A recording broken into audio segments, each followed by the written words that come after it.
IPOA, you may take the stand. Thank you, Honorable Speaker. I want to, first of all, answer a concern that has been raised on my chair. And I spoke to him during the break. We got the notice of this particular sitting yesterday when he was already out of the country. But as we speak, he's finding his way into Kenya. He's coming back because we have a similar sitting tomorrow with the Parliamentary Committee. And together with me, Speaker, today are 3 commissioners and the CEO of the authority. So we are taking this matter with the seriousness that it deserves. And one of the commissioners present today, Honorable Jacqueline Lucalo, attended the autopsy process on our behalf. So, Honorable Speaker, I had questions that were asked. One of them was the clarity from Senator Siege, Senator Murago, and Senator Mandago. Our preliminary findings show that the young man, Ojwang, was alone in the cell, and the neighboring cell where we have had 2 witnesses, one has recorded a statement, they have said they had loud screams from that particular cell. But unfortunately, Honorable Speaker, the cells are not numbered. So we are also giving a recommendation for the cells to be numbered so that a cell is allocated vis-a-vis a person in the OB. The next concern was by Senator Wambua on the safety. I hope I got the name right. On the safety of our investigators and our officers.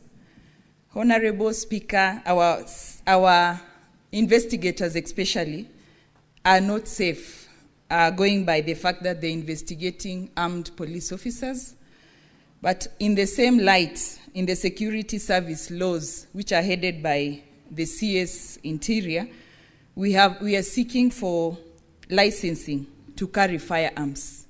We were recently in South Africa, and our counterpart, IPID, the body that a lot was borrowed to the formation of IPOA, they have licenses to carry firearms, and in the same light, also the right to arrest, the powers to arrest, and also the powers to prosecute. So that is something we are pursuing through the legal reforms in the security services laws. There was also a question on Senator Hezena on tampering of the CCTV.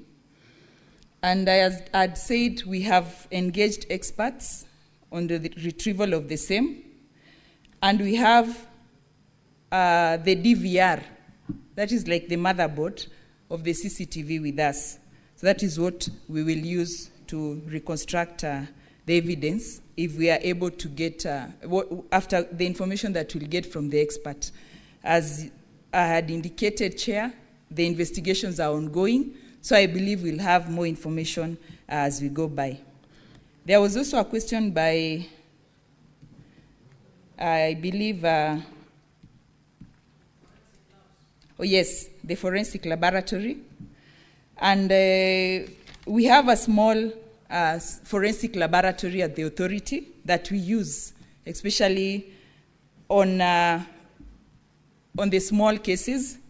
But in most cases, we have been referring to the DCI laboratory. And that is why in the same security service laws, we are seeking for an independent forensic laboratory, especially on the issues of ballistics. But on the government chemist, like what we have sent currently on blood and tissue samples, that one we work with them. And we also have partners that we have signed MOU with who have the capacity of the same laboratories. I believe, Chair, I have answered the questions, but there was one on the DIG.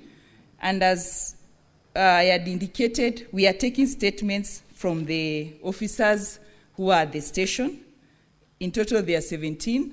And I believe if the investigation and the evidence that we are getting would lead to any other officer, including senior officers, to be investigated, we'll have no problem in calling them in or summoning them into IPOA to give us the evidence that is required.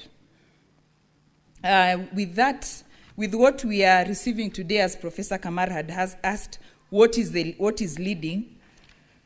I've said we interviewed. Specifically, we asked for information from the OCS because the CCTV is domiciled in his office.